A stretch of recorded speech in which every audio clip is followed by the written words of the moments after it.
Incest was practiced by ancient Egyptian royalty. Mothers married sons and brothers married sisters to keep the power and the money all in the family. Like their pharaonic ancestors, the British monarchy have a long history of incestuous inbreeding.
Heartbeat away from the presidency is actually a blood relation. He's President Bush's 9th cousin once removed. Cheney's cousin Barack Obama is also Bush's 11th cousin. President Lincoln was President Bush's 7th cousin 5 times removed. And Bush shared more than just a ballot with John Kerry. That's right, they're 9th cousins twice removed.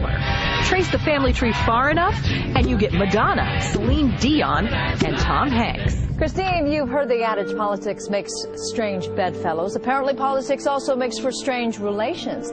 Thanks to the New England Historic Genealogical Society, we now know the presidential candidates are related to a host of famous and historic figures. In this primary campaign. I opposed this war in 2002. But do you know their relatives? Obama is distantly related to 6 presidents: George W. and George H.W. Bush, Gerald Ford, Lyndon Johnson, Harry S. Truman, and James Madison. Obama's family tree also includes Sir Winston Churchill and Civil War General Robert E. Lee. Thank you all. Thank you. She's also related to beatnik author Jack Kerouac and the wife of Prince Charles of England. John McCain's ancestry was more difficult to trace, but it's known he's the 6th cousin of First Lady Laura Bush.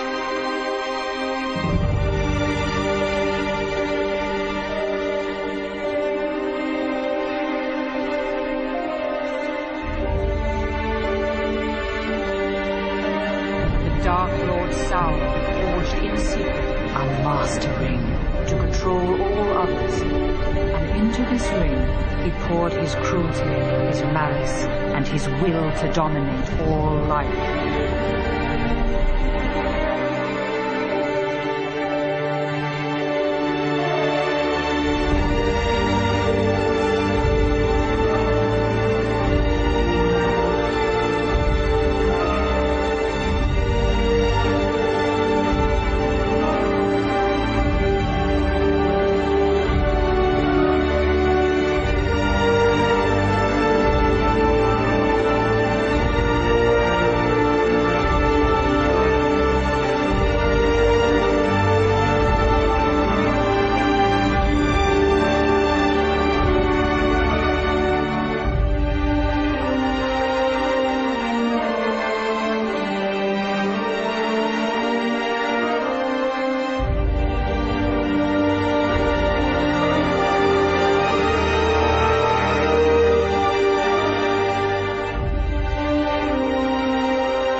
You helped our nation celebrate its bicentennial in 1976.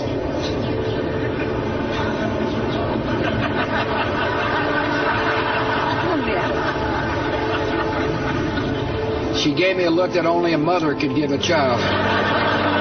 She gave me a look that only a mother could give a child. Only a mother could give a child. Only a mother could give a child.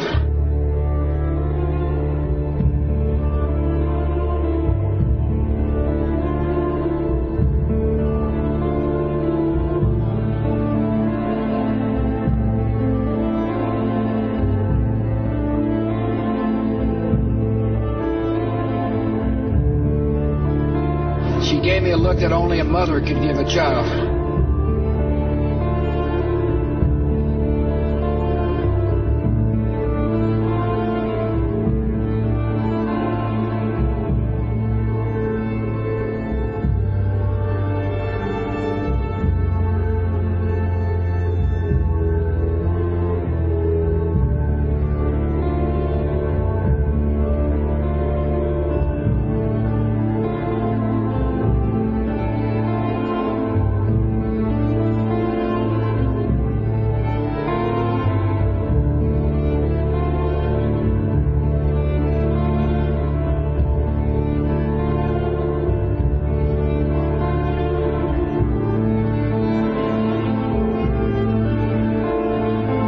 There are a network of interbreeding bloodlines. What I call it, and what they call themselves, the Illuminati, which comes from the illuminated ones, have come through history.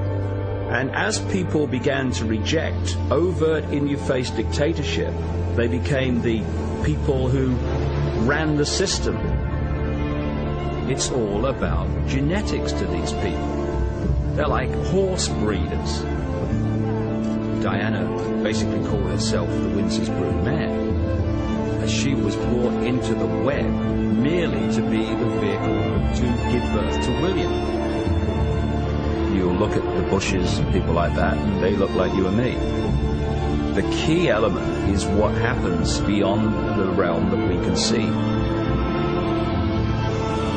This is what the Illuminati bloodlines really are. They are vehicles for other dimensional entities to manipulate this reality.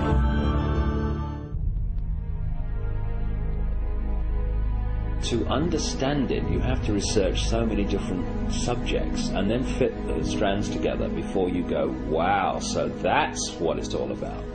So when you look at the story of Diana, it's not just about what's happening now, what happened in 97. It's also going back again to Babylon, places like that. The goddess Diana was an ancient goddess, which was another name for the Babylonian goddess Queen Semiramis, the goddess of the Illuminati.